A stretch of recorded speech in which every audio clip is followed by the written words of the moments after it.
Hi everyone, how are you? Today we'll be seeing Unit 5. We're talking about motions, Book 2. I need everyone to have the unit lecture at hand. I will play the audio to analyze all the terms, all the definitions, and the vocabulary of this unit. There are many terms that are not in the glossary of our book, so let's pay attention and take some notes. All the doubts will be resolved in the forums of our platform. Entonces, hay muchos términos de esta unidad que no vienen en el glosario de nuestro libro. Es importante tomar notas y como quiera yo voy a estar subiendo esta presentación a la plataforma y todas las dudas van a ser resueltas dentro también de la plataforma. Entonces voy a correr el audio y vamos a poner todos atención.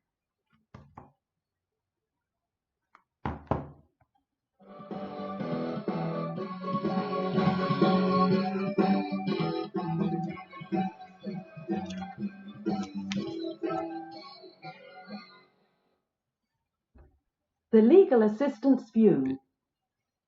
I've been helping with an important trial in recent weeks. The opposing attorneys have issued more motions than I've ever seen. The most recent, a motion to dismiss. So first, let's start. What's a motion?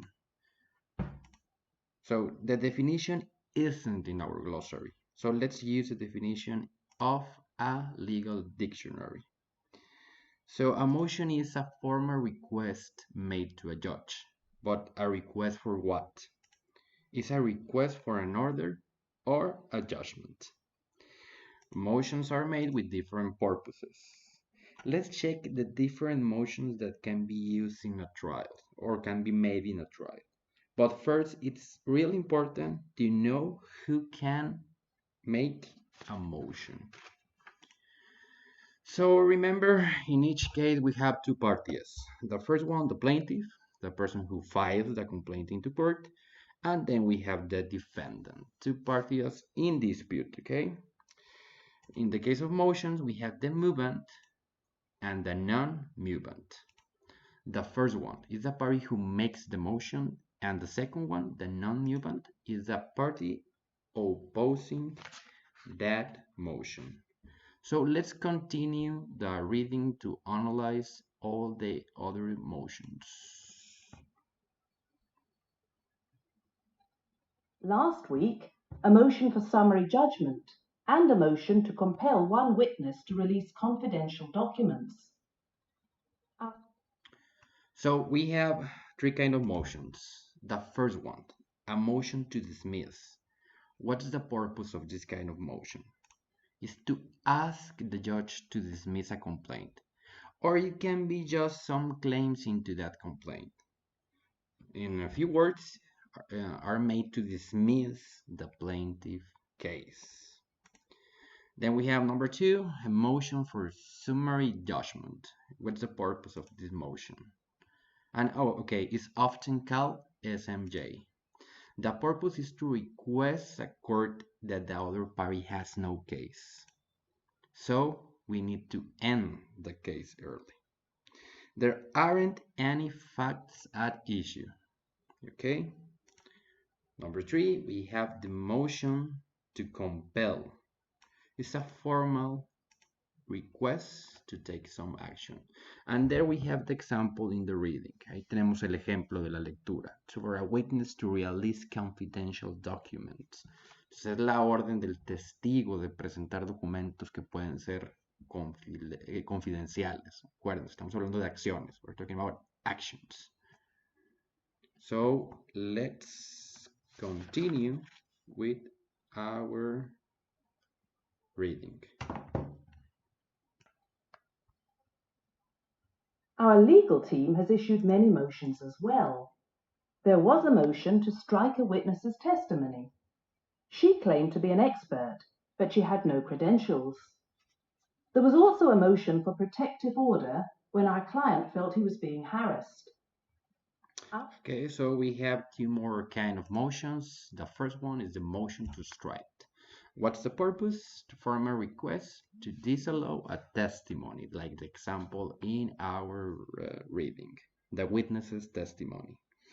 So remember, if you're making a motion, it's important to have good arguments to support that action.